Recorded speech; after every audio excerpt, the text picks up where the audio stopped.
എല്ലാവർക്കും നമസ്കാരം. ഇന്ന് എൻ്റെ ജീവിതത്തിൽ വലിയ ഒരു അത്ഭുതം ദൈവം ചെയ്യുവാനായിട്ടിടയായി.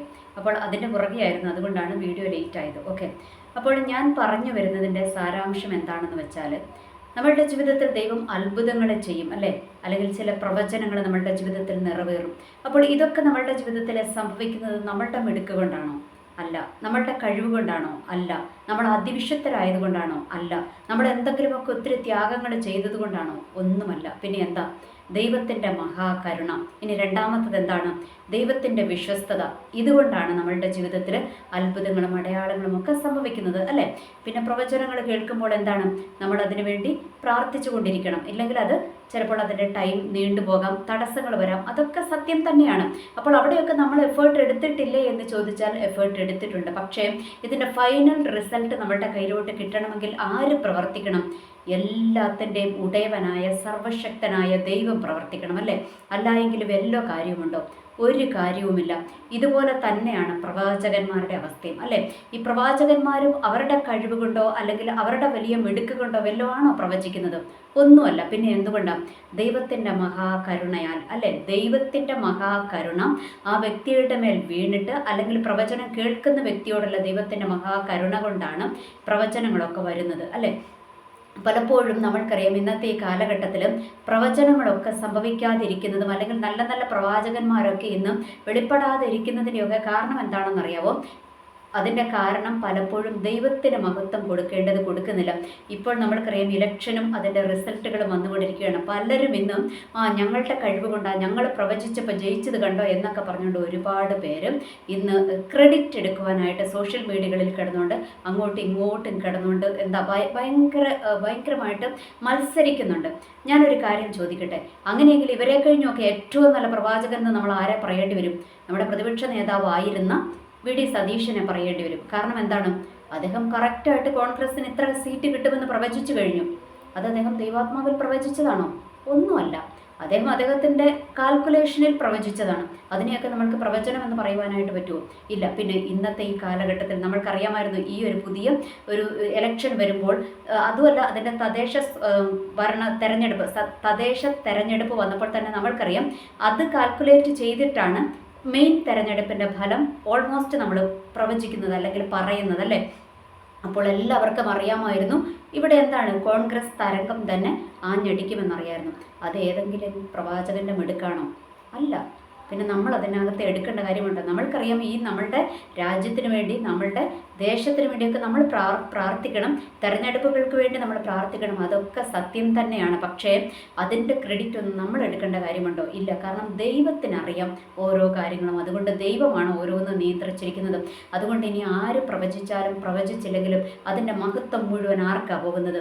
ദൈവത്തിനാണ് പോകുന്നത്. പക്ഷേ ഇന്ന് ചില പാസ്റ്റർമാർ അവരുടെ മിടുക്കാണെന്ന് പറഞ്ഞുകൊണ്ട് നടക്കുന്നുണ്ട്. എന്ന് വെച്ചാൽ അവർ പ്രവചിച്ചിട്ട് ഇവർ ജയിച്ചു, തോറ്റവരെ പറ്റി മിണ്ടുന്നില്ല, ജയിച്ചവരുടെ കഥ മാത്രം പറഞ്ഞുകൊണ്ടിരിക്കുകയാണ്. എന്തിനാണ് ഇങ്ങനെ നമ്മൾ ദൈവത്തെ പരിഹസിക്കുന്നവരാകുന്നത് അല്ലേ? നമ്മൾ എന്തിനാണ് ദൈവത്തിന് കൊടുക്കേണ്ട മഹത്വം നമ്മൾ എടുക്കുന്നത്? അതിൻ്റെ ഒന്നും ഒരാവശ്യവുമില്ല. കാരണം ദൈവത്തിന് വെളിപ്പെടുത്തേണ്ട സമയത്ത് പ്രവാചകന്മാരെ വെളിപ്പെടുത്താനൊക്കെ ദൈവത്തിന് അറിയാം. ആരെ മുൻപോട്ട് കൊണ്ടുവരണം എന്നുള്ളതൊക്കെ ദൈവത്തിന് അറിയാം. നമ്മൾക്ക് വേണ്ടി ഫെയിം ഉണ്ടാക്കിയെടുക്കേണ്ട യാതൊരു കാര്യവുമില്ല. നമ്മൾക്ക് വേണ്ടി ഫെയിം ഉണ്ടാക്കിക്കൊണ്ടിരിക്കുമ്പോഴത്തെ കാര്യം എന്താണെന്നറിയാമോ?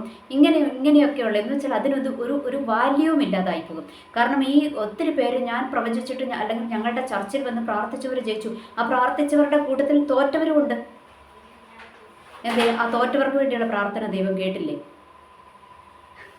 നമ്മൾ ഇതിൻ്റെ ക്രെഡിറ്റൊക്കെ നമ്മൾ എടുക്കാതെ, നമ്മൾ വെറും മറ്റുള്ളവരുടെ മുൻപിൽ ഇങ്ങനത്തെ പ്രഹസനങ്ങൾ കാണിക്കാതിരിക്കുക. കാരണം പ്രവചനം ഫലിച്ചാലും ഫലിച്ചില്ലെങ്കിലും അതിൻ്റെ മഹത്വം ആർക്കാം? അത് ദൈവത്തിന് മാത്രം അവകാശപ്പെട്ടതാണ്. ഒരു വ്യക്തിക്കും അതിനകത്ത് അവകാശം പറയുവാനില്ല എന്നുള്ളൊരു യാഥാർത്ഥ്യം തിരിച്ചറിയുക. ഓക്കെ, അതിൻ്റെ ഒരു പാസ്റ്റർമാർക്കോ വിവരമില്ല. എന്നാൽ പിന്നെ വിശ്വാസികളെങ്കിലും ഇങ്ങനെയുള്ള കാര്യങ്ങളൊക്കെ കേൾക്കുമ്പോൾ അതിൻ്റെ അടിയിൽ പോയി അയ്യോ ആമേൻ ആമേൻ ഹല്ലേലൂയ സ്തോത്രം പറഞ്ഞുകൊണ്ടിരിക്കാതിരിക്കുക. അതാ കഴിഞ്ഞ ദിവസം ഒരു വീഡിയോയിൽ ഞാൻ പറഞ്ഞത് നമ്മൾക്ക് എന്തുണ്ടാകണം, ദൈവികമായൊരു വിസ്ഡം നമ്മൾ പ്രാപിക്കണമെന്ന് ഞാൻ പറയുവാനായിട്ട് ഇടയായത്. ഓക്കെ, ഇനി അതവിടെ നിൽക്കട്ടെ. ഇനി വേറെ അടുത്തത് ഇലക്ഷൻ സ്റ്റണ്ട് എന്ന് പറഞ്ഞത് അടുത്തത് എന്താണ്? ഒരു പെന്തക്കോസ്തുകാരൻ MLA ആയിട്ടുണ്ട്. ഓർക്കുക, അദ്ദേഹം ഇപ്പോൾ പൊട്ടിമുളച്ചുണ്ടായതൊന്നുമല്ല. അദ്ദേഹം കാലാകാലങ്ങളായി കോൺഗ്രസിൻ്റെ വിവിധ സ്ഥാനമാനങ്ങൾ വഹിക്കുകയും അങ്ങനെ അതിനകത്ത് അതിശക്തമായി പ്രവർത്തിച്ചു കൊണ്ടിരിക്കുകയും ചെയ്തു. ഇനി അദ്ദേഹം എന്താണ്, എല്ലാ മതങ്ങളെയും ചേർത്ത് പിടിക്കുകയും എല്ലാവരെയും ഒരുപോലെ ചേർത്ത് പിടിക്കുകയും ഒക്കെ ചെയ്യുന്ന ഒരു മനുഷ്യനാണ്. അപ്പോൾ അദ്ദേഹം അങ്ങനെ അദ്ദേഹത്തിന് ജയിക്കുവാനായിട്ട് ഇടയായി. ഇനി അവിടെയും ദൈവത്തിൻ്റെ കരമില്ലാതെ ഒന്നുമല്ല. കാരണം ദൈവമാണ് ആര് രാജാവാകണം അല്ലെങ്കിൽ ആര് ഭരിക്കണം ആര് ഭരിക്കണ്ട എന്നുള്ളതൊക്കെ ദൈവത്തിൻ്റെ പരിപൂർണ തീരുമാനത്തിൽ തന്നെ ഉള്ളതാണ്. അതിനകത്ത് യാതൊരു സംശയമില്ല. അതിനകത്ത് ഒരു ബന്ധവസ്തുകാരൻ വന്നു, ഓക്കെ, അത് നമ്മൾക്ക് സന്തോഷമുള്ള കാര്യമാണ്. എന്നാൽ പലരും അത് പറഞ്ഞുകൊണ്ട് ഇങ്ങനെ ഒരു വക വർഗീയ ചേരിതിരിവ് ജനങ്ങളുടെ ഇടയിലേക്ക് ഉണ്ടാക്കിയെടുക്കരുതേ ബന്ധവസ്തുകാരെ. ബന്ധവസ്തുകാർ ഇന്ന് സോഷ്യൽ മീഡിയയിൽ കിടന്നുകൊണ്ട് അർമാദിക്കുകയാണ്. അവർ പറയുകയാണ്, ഞങ്ങൾക്കൊരു ബന്ധവസ്തു MLA ഉണ്ട്. അത് നിങ്ങളുടെ ക്രെഡിറ്റ് ഒന്നുമല്ല, അതിന് ക്രെഡിറ്റ് ദൈവത്തിനുള്ളതാണ്. പിന്നെ രണ്ടാമത് ആ മനുഷ്യൻ കിടന്നുകൊണ്ട് പ്രവർത്തിച്ചു, അദ്ദേഹവും അദ്ദേഹത്തെ സ്നേഹിക്കുന്നവരും അദ്ദേഹത്തിൻ്റെ പാർട്ടിയൊക്കെ കൂടെ നിന്ന് പ്രവർത്തിച്ചു എന്നുള്ളത് അതിനകത്തെ യാഥാർത്ഥ്യമായ കാര്യം തന്നെയാണ്. അതിൻ്റെ ഇടയ്ക്ക് കിടന്നുകൊണ്ട് നമ്മൾ ചുമ്മാ കിടന്നുകൊണ്ട് എന്താണ്, നമ്മൾ ചുമ്മാ കോമാളികളാകാതിരിക്കുന്നതാണ് ഏറ്റവും നല്ലത്. നമ്മളുടെ ദൗത്യം എന്താണ്? പ്രാർത്ഥിക്കുക. നമ്മൾക്ക് പ്രവർത്തിക്കേണ്ട ഇടങ്ങളിൽ നമ്മൾ പ്രവർത്തിക്കുക. അതൊക്കെ തന്നെയാണ് നമ്മൾ ചെയ്യേണ്ടത്. അല്ലാതെ ഒരു ഇലക്ഷൻ വന്നു കഴിയുമ്പോഴത്തേക്ക് എന്തെങ്കിലും ഒന്ന് സംഭവിച്ചു കഴിയുമ്പോഴല്ല. എങ്കിൽ പിന്നെ നിങ്ങൾ ഇതിന് മുൻപേ പ്രവചിക്കുക, അല്ലെങ്കിൽ ഇതിന് മുൻപേ പറ. അതല്ല അതിൻ്റെ ഒരു കാര്യമെന്ന് പറയുന്നത്. ഇത് അങ്ങനെയൊന്നുമല്ല. ചുമ്മാ ജയിച്ചു കഴിഞ്ഞിട്ട് അല്ലെങ്കിൽ ഒരു റിസൾട്ട് കണ്ടു കഴിഞ്ഞിട്ട് നമ്മൾ അതിനെക്കുറിച്ച് വലിയ വീമ്പടക്കുന്നതിനകത്ത് വലിയ അർത്ഥമൊന്നുമില്ല എന്നുള്ളൊരു യാഥാർത്ഥ്യം നമ്മൾ തിരിച്ചറിയുക. ഏത് കാര്യത്തിനാണെങ്കിലും മഹത്വം, നമ്മൾ ഒരു പെന്തക്കോസ്തുകാരനെ അല്ലെങ്കിൽ ഒരു ക്രിസ്ത്യാനിയെ സംബന്ധിച്ചിടത്തോളം നമ്മൾ ഏത് കാര്യത്തിന് മഹത്വം കൊടുക്കേണ്ടത് ആർക്കാണ്? ദൈവത്തിന് മാത്രമാണ് മഹത്വം കൊടുക്കേണ്ടത് എന്നുള്ളൊരു യാഥാർത്ഥ്യം കൂടെ നമ്മൾ തിരിച്ചറിയുക. ഇനിയും ചുമ്മാ കിടന്നുകൊണ്ട് ഈ എല്ലാം ഈ പെന്തക്കോസ്ത് എന്ന് പറഞ്ഞിട്ട് നമ്മൾ ഇങ്ങനെ ഒരു വർഗീയ ചേരിതിരിവ് ഉണ്ടാക്കുമ്പോൾ എന്താ സംഭവിക്കുന്നതെന്നറിയുമ്പോൾ പിന്നീടുള്ള അവരുടെ അവസരങ്ങൾ പോലും അടയപ്പെടുമെന്നുള്ളൊരു യാഥാർത്ഥ്യം കൂടെ നമ്മൾ തിരിച്ചറിയുക. അത് നമ്മൾ തിരിച്ചറിയുക തന്നെ വേണം. ഓക്കെ, ഇനി അതെല്ലാം അവിടെ നിൽക്കട്ടെ. ഇനി അടുത്തത് ഞാൻ പറയുവാൻ പോകുന്നത് എന്താണെന്നറിയുമ്പോൾ, ഈ കഴിഞ്ഞ ദിവസം അറിയപ്പെടാതെ കിടക്കുന്ന എത്ര പ്രവാചകന്മാരുണ്ടെന്നറിയാമോ ഈ ലോകത്തിൽ? അറിയപ്പെടാതെ കിടക്കുന്ന ഒരുപാട് പേരുണ്ട്. അവരെയൊക്കെ എന്തിനാണ് ദൈവം മറച്ചു വെക്കുന്നത്? ചില ആൾക്കാർക്ക് അല്ലെങ്കിൽ ചില ഇടങ്ങളിൽ മാത്രമേ അവർ പ്രസിദ്ധരാകുന്നുള്ളൂ. എന്തുകൊണ്ടാണ്? ദൈവത്തിൻ്റെ സമയം വരുമ്പോൾ ദൈവം അവരെ പുറത്ത് കൊണ്ടുവന്നുള്ളൂ. അത് അവർക്കും അറിയാം. അങ്ങനെയുള്ള പ്രവാചകന്മാരെന്താണെന്നറിയുമ്പോൾ അവർ ഞാൻ വലിയ പ്രവാചകനാണ്, എൻ്റെ നമ്പർ എന്താണ്, നിങ്ങൾ എന്നെ വിളിക്കൂ എന്നും പറഞ്ഞുകൊണ്ട് സോഷ്യൽ മീഡിയയുടെ മുൻപിലോട്ടും വരുന്നില്ല. അവരെന്താണ്, അവരെ തന്നെ മാർക്കറ്റ് ചെയ്യുന്നുമില്ല. അങ്ങനെയുള്ള ഒരുപാട് പ്രവാചകന്മാരുണ്ട്. അതിലൊരു പാസ്റ്ററാണ് നമ്മുടെ ബാംഗ്ലൂരിലുള്ള ഒരു സൈമൺ പാസ്റ്റർ എന്ന് പറഞ്ഞിട്ടൊരു മനുഷ്യനുണ്ട്. എനിക്ക് വർഷങ്ങളായിട്ട് അദ്ദേഹത്തെ അറിയാം.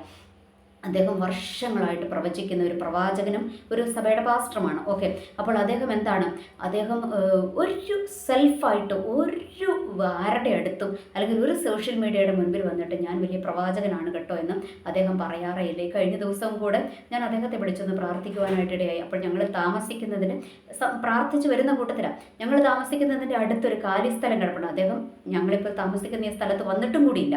ഈ ഏരിയയിൽ പോലും അദ്ദേഹം വന്നിട്ടില്ല. ഓക്കെ, അദ്ദേഹം എന്നിട്ട് പറഞ്ഞു, ഞാൻ അങ്ങോട്ടൊരു വിഷയങ്ങൾ പറയാതെ തന്നെ നമ്മൾക്ക് വേണ്ടി നമ്മൾ അങ്ങോട്ട് വിഷയം പറയാതെ തന്നെ പ്രാർത്ഥിച്ച് കറക്റ്റായിട്ട് ആലോചന പറയുന്ന ഒരു ദേവദാസനാണ്. അപ്പോൾ അദ്ദേഹം ഈ കഴിഞ്ഞ ദിവസം ഞങ്ങളുടെ താമസിക്കുന്നതിൻ്റെ അടുത്ത് കുറച്ചൊരു 10-18 സെൻറ്റ് സ്ഥലം ഇങ്ങനെ കാലിയായിട്ട് കിടപ്പുണ്ട്.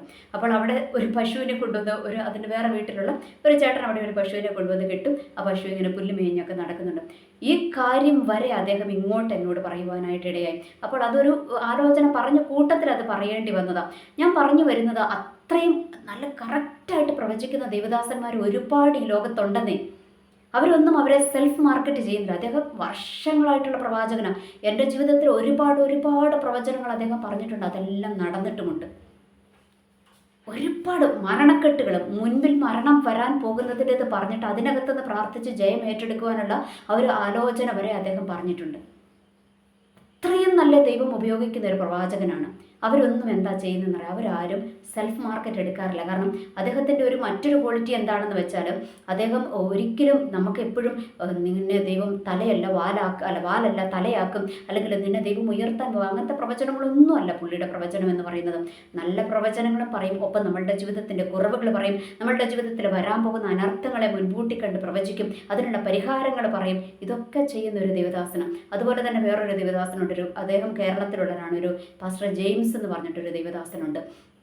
ഇതുപോലെ ഒരുപാട് ദൈവദാസന്മാരുണ്ട്. ഇവരോടൊന്നും നമ്മൾ അങ്ങോട്ട് കാര്യങ്ങളൊന്നും പറയണ്ട. അവർ നമ്മളോട് ഇങ്ങോട്ട് തന്നെ കറക്റ്റായിട്ട് പ്രവചനം പറയുകയും അതൊക്കെ സംഭവിക്കുകയും ചെയ്യുന്നത് ഒരുപാട് മറഞ്ഞിരിക്കുന്ന പ്രവാചകന്മാരുണ്ട്. ഇവരൊന്നും സോഷ്യൽ മീഡിയയുടെ മുൻപിലോട്ട് വരുന്നില്ല. അവരവരെ തന്നെ മാർക്കറ്റ് ചെയ്യുന്നില്ല. എന്തുകൊണ്ടാണെന്നറിയാമോ? അവർക്കറിയാം അവരിലൂടെ പ്രവർത്തിക്കുന്നതും പ്രവചിക്കുന്നതും ദൈവത്തിൻ്റെ ആത്മാവാണ്. അതുകൊണ്ട് മഹത്വം മുഴുവൻ ആ ദൈവത്തിനാണ് അവർക്കറിയാം. അതുകൊണ്ട് അവരാരും മാർക്കറ്റ് ചെയ്യുന്നില്ല. കാരണം മഹത്വം മുഴുവൻ ദൈവത്തിനാണ്. അതുകൊണ്ട് അവരൊക്കെ കാലാകാലങ്ങളായിട്ട് നിലനിന്ന് പോകുന്ന പ്രവാചകന്മാരാണ്.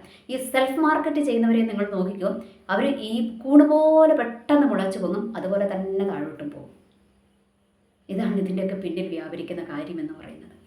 അതുകൊണ്ട് ഞാൻ പറഞ്ഞു വരുന്നതിൻ്റെ സാരാംശം, ഞാൻ വിമർശിക്കുവാൻ പറയുന്നതല്ല, ഞാൻ പറഞ്ഞു വരുന്നതിൻ്റെ സാരാംശം നമ്മൾ ദൈവത്തിന് മാത്രം മഹത്വം കൊടുക്കുക. നമ്മളുടെ ജീവിതത്തിൽ എന്ത് സംഭവിച്ചാലും അതെന്താണ്? അത് ദൈവത്തിൻ്റെ പരിപൂർണമായ പ്രവർത്തനം മാത്രമാണ് എന്ന് നമ്മളെ ഏൽപ്പിച്ചു കൊടുക്കുക. കാരണം നമ്മൾക്കറിയാം മനുഷ്യൻ എന്ന് പറയുന്നത് നിസ്സഹായനാണല്ലേ. ദൈവത്തിന് മാത്രമേ പ്രവർത്തിക്കുവാനായിട്ട് കഴിയത്തുള്ളൂ. അതുകൊണ്ട് ആ ദൈവത്തിന് മഹത്വം കൊടുക്കുക. അതുപോലെ പ്രവാചകന്മാരാണെങ്കിലും നമ്മളെ മാർക്കറ്റ് ചെയ്യേണ്ട കാര്യമില്ല. അത് ദൈവത്തിനറിയാം ഏത് സമയത്ത് നമ്മളെ മുൻപോട്ട് കൊണ്ടുവരണമെന്ന്.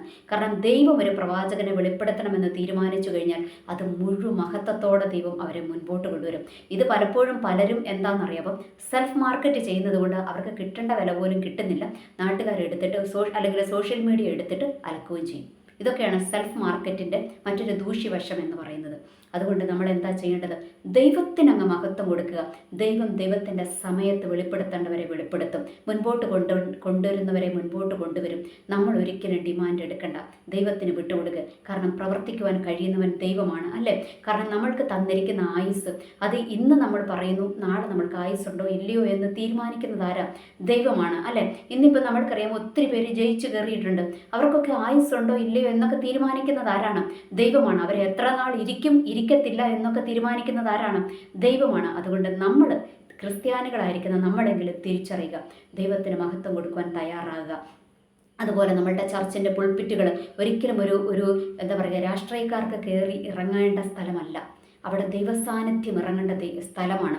ദൈവത്തിൻ്റെ പരിശുദ്ധാത്മാവ് പ്രവർത്തിക്കേണ്ട ഇടമാണ് അല്ലേ.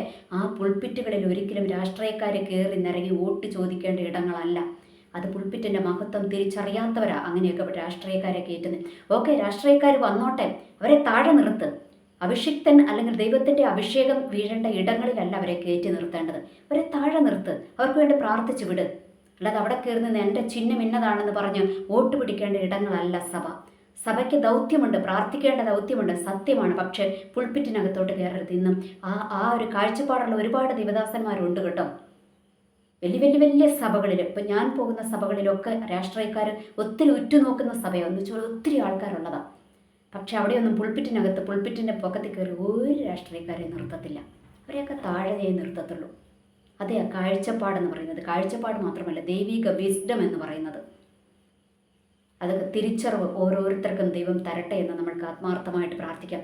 കാരണം നമ്മളുടെ ദൈവത്തിൻ്റെ അഭിഷിക്തന്മാർ കയറി നിൽക്കേണ്ട ഇടങ്ങളിൽ നമ്മൾ രാഷ്ട്രീയക്കാരെ കയറ്റി നിർത്തരുത്.